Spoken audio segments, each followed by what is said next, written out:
بسم اللہ الرحمن الرحیم۔ اسی لیے کہتے ہیں صحابہ کی سیرت پڑھیں۔ ایک صحابی رسول صلی اللہ علیہ وسلم کا نکاح ہوا تو گھر میں ایسا فاقہ تھا کہ وقت کی روٹی بھی میسر نہیں۔ رات کو میاں بیوی، شوہر اور بیوی بھوک کی حالت میں سو رہے۔ اب یہ صحابی کے اندر ایک شرم کہ بھائی میری بیوی کیا سمجھ رہی ہوگی کہ یہ کیسا آدمی ہے، کھانے کے لیے روٹی کے تک انتظام نہیں ہے۔ اندر سے ایک عجیب سی کیفیت پیدا ہو رہی تھی۔ تو انہوں نے اہلیہ نے محسوس کیا تو کہا اتنے سالوں سے اللہ نے کھلایا ہے، ایک رات اللہ یہ دیکھنا چاہتا ہے ہمیں بھوک کی حالت میں، تو اس میں کون سی شکایت کی بات ہے؟ جس چیز پہ اللہ راضی ہے کہ ہم بھی اس چیز پہ راضی ہیں۔ تو شوہر بھی اور بیوی بھی وہ رات بھوکے سو گئے۔ جیسے ہی صبح ہوئی تو صحابی رسول صلی اللہ علیہ وسلم کہتے ہیں میں نے دل میں ارادہ کیا آج ضرور کچھ کما کر لاؤں۔ دیکھیں یہ بات یاد رکھنا، جب بھی کوئی نیکی کا یا عمل کی نیت کا ٹھان لیتے ہیں کہ دل میں عزم کر لیتے ہیں، اسی وقت اللہ بھی آزمانے کے لیے تیار ہو جاتا ہے اور شیطان بھی اس عزم کو توڑنے کے لیے تیار کھڑا رہتا ہے۔ ہم نے اگر کسی چیز پر عزم کیا، فیصلہ کیا مجھے آج سے کسی حال میں نماز نہیں چھوڑنی ہے، تو اس ارادے کے ساتھ شیطان بھی یہ ارادہ ضرور کرتا ہے آج کے بعد میں بھی اپنی کوشش بڑھاؤں گا تجھے کیسے نماز چھڑوانا ہے۔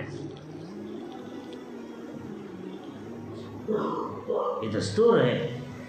اس لیے آپ شاید تجربہ ہوگا، جب بھی ہم عزم کرتے ہیں تو بڑی شدت کے ساتھ اس کا معاملہ سامنے آتا ہے۔ تو بہرحال وہ صحابی رسول صلی اللہ علیہ وسلم فرماتے ہیں صبح کو میں نے یہ نیت کی اور اپنی بیوی سے بھی کہا فکر نہ کرنا، آج میں ضرور کچھ لے کر آؤں۔ جب یہ صحابی گھر کے باہر نکلے تو ان کے اہلیہ نے مسکراتے ہوئے انداز میں، خوشی کے انداز میں دروازے تک آئی، دعا دیتے ہوئے رخصت کیا۔ اور یہ صحیح طریقہ ہے جو ہمارے ماں اور بہنیں کو اس کا علم ہونا چاہیے۔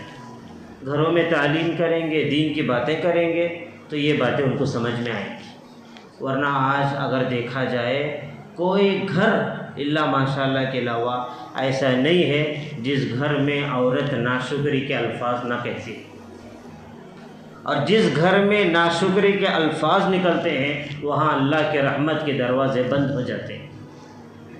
اور یہ خاص مردوں کے بالمقابل عورتوں میں یہ صفت زیادہ پائی جاتی ہے۔ ناشکری بالکل اللہ کو پسند نہیں، اللہ سخت ناراض ہوتے ہیں، نعمتیں اللہ چھین لیتے ہیں۔ تو یہ صحابہ تھا، وہ دور ہی بڑا عجیب نرالا دور تھا، عجیب غریب دور۔ مرد کا دل بھی اللہ سے جڑا، عورت کا دل بھی اللہ سے جڑا، آخرت کو مقصد منزل بنا کے زندگیاں گزارنے والے، دعا دیتے ہوئے، مسکراتے ہوئے، رات کی بھوکی پیٹ کمر سے لگا ہوا ہے۔ یہ صحابی گئے، ایک کے پاس جا کے کہہ رہے ہیں کچھ کام ہے۔ یہاں یہ بات بھی میں بتا دوں، صحابی سے بڑھ کر کس کا تعلق اللہ سے ہو سکتا ہے؟ چاہتے تو کہہ دیتے کھلانے والا اللہ ہے، لیکن یاد رکھنا کھلانے والا ضرور اللہ ہے، لیکن تسبیح لے کر اگر بیٹھ جائیں یہ شریعت کا طریقہ نہیں ہے۔ محنت، مجاہدہ، کوششیں کرنا یہ ہماری ذمہ داری ہے، پھر یقین اللہ پہ کرنا ہے۔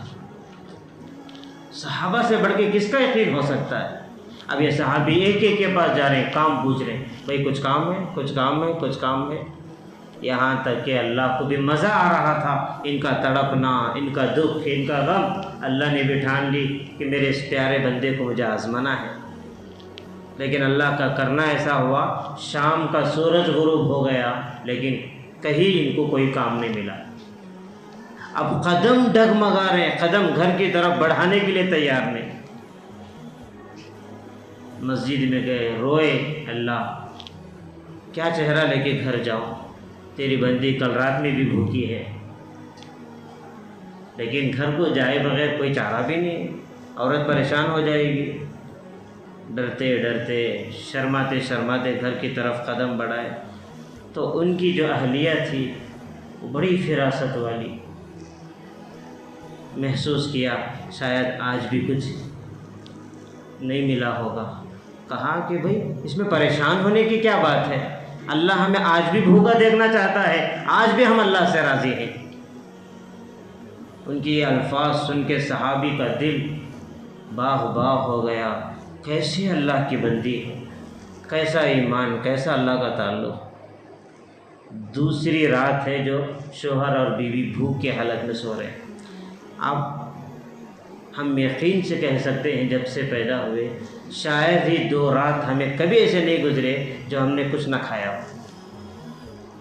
حالانکہ نعمتیں کھانے کا اگر حق اگر کسی کا تھا تو ان لوگوں کا تھا، لیکن اللہ نے ہمیں گناہوں کے باوجود کھلاتا ہے، پلاتا ہے، نعمتوں کی بارش اللہ نے برسائی ہے۔ اگر ہم نے نعمتوں کو اللہ کے رضا کا ذریعہ نہیں بنائیں گے تو ہم سے بڑھ کے بدقسمت اور کون ہو سکتے ہیں۔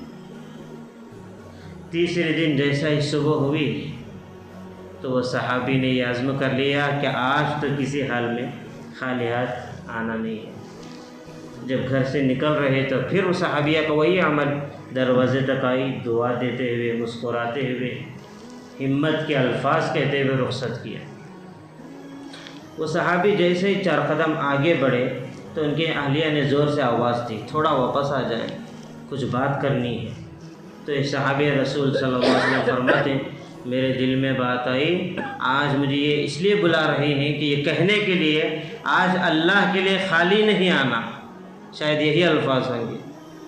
اب وہ صحابی جب واپس پلٹ کر آئے تو اس اللہ کی بندی پر قربان جائیں، زمین آسمان بے رشک کیے ہوں گے۔ آج ایسے لوگوں کو دیکھنے کے لیے زمین بھی تڑپ رہی ہے، آسمان بھی تڑپ رہا ہے۔ وہ اللہ کی بندی کہنے لگی کہ دیکھیں آج تیسرا دن ہے، نہ آپ نے کچھ کھایا ہے نہ میں نے کچھ کھائی، لیکن مجھے آپ کی ایمان پر یقین ہے، بھروسہ ہے، چاہے کچھ بھی ہو جائے آپ اللہ کو ناراض نہیں کریں گے، لیکن مجھے خدشہ ہے کہیں میری محبت میں آپ کہیں پھسل نہ جائے، حرام کی طرف ہاتھ نہ بڑھائیں، مجھے ڈر ہے۔ یاد رکھنا حلال کی کوشش کرنا، مل جائے تو ٹھیک ہے، اگر نہ ملے تو آج بھی خالی آنا، حرام کے قریب نہ جانا۔ جب آخرت دل میں بیٹھتی ہے، اللہ کا تعلق ہوتا ہے تو زندگیاں ایسے روشن ہوتے ہیں۔ تو آج عزیز دوستو افسوس، کیا نمازی کیا بے نمازی، کیا دیندار کیا بے دین، حلال حرام میں کوئی فرق باقی نہ رہا، بس مال جمع ہو جائے، مال جمع ہو جائے، جھوٹی شان، جھوٹی عزت کے لیے ہم ہمیشہ کی آخرت کو برباد کر رہے ہیں۔ حلال روزی چاہے راستے میں گھوم کر ہی، چاہے چھوٹا موٹا کاروبار ہی صحیح، مخلوق چاہے مذاق کو بنا لیں، لیکن میرے آخرت برباد نہ ہو۔ ہم اپنی ناک کے لیے لاکھوں کا قرضہ لیتے ہیں، بڑے بڑے بزنس کرتے ہیں، خود کی زندگی بھی برباد ہو گئی اور اپنے اولاد کو بھی حرام کھلا کھلا کے ان کی آخرت بھی ہم نے تباہ کر دیا۔ اور ہم خواب دیکھتے ہیں کہ اپنے اولاد متقی بنے، اپنے اولاد نیک بنے، یہ کیسے ہو سکتا ہے؟ اولاد کو متقی اگر بنانا ہے تو اپنی پسینے کی کمائی کھلائیں، حلال پاکیزہ چیزیں کھلائیں۔ اللہ سے امید ہے اللہ ہمارے اولاد کو کبھی برباد نہیں کرے گا۔ حرام مال ظاہری اعتبار سے صورت اگر نہیں بگڑتی، شکلیں نہیں بگڑتے، اللہ کی قسم نسلیں ضرور بگڑ جاتی ہیں، نسلیں بگڑ جاتے ہیں، تباہ ہو جاتے ہیں، برباد ہو جاتے ہیں۔ تاریخ اس بات پر گواہ ہے، آج تک سود خور کی اولاد کبھی ترقی نہیں پائی ہے، کبھی اچھی زندگی انہوں نے نہیں گزاری ہے۔ تو ہمیں یقین کیوں نہیں آتا؟ یہ کلام ہے، اللہ کا کلام۔ اللہ کہہ رہا ہے کہ وما من دابۃ فی الارض الا علی اللہ رزقها ویعلم مستقرها ومستودعها۔ زمین میں جو بھی رہنے والی چیز ہے، جاندار چیز ہے، اسے روزی پہنچانا یہ ہماری ذمہ داری ہے۔ اگر کوئی بڑا MLA وزیر اعظم بلا کر کہیں بھائی کل صبح تجھے میں 5 لاکھ دے دوں، تو ہمیں ایسا یقین ہوگا کہ ہم اس کا اندازہ نہیں لگا سکتے۔ ہمارا پیدا کرنے والا خالق ہمیں یقین دلا رہا ہے کہ بھائی میں تمہیں روزی دوں گا، تو ہمیں اس پر کوئی یقین نہیں ہے۔ تو یقین کی کمزوری کی بنیاد پر آج اللہ کی مدد ہم سے ہٹی ہوئی ہے۔ یقین اللہ کی ذات سے لگائیں، دیکھیں اللہ کی مدد کیسے آتی ہے۔ تو بہرحال کافی وقت ہو گیا ہے، اللہ ہمیں ان باتوں پہ عمل کرنے کی توفیق عطا فرمائے۔ اللہ ہمیں بہترین حلال رزق کی کوشش کرنے کی اور حلال کی دعوت دینے کی، اور اللہ تعالیٰ جو ہے ہمیں اس کی اہمیت کو اپنے دلوں میں بٹھانے کی اللہ ہمیں توفیق عطا فرمائے۔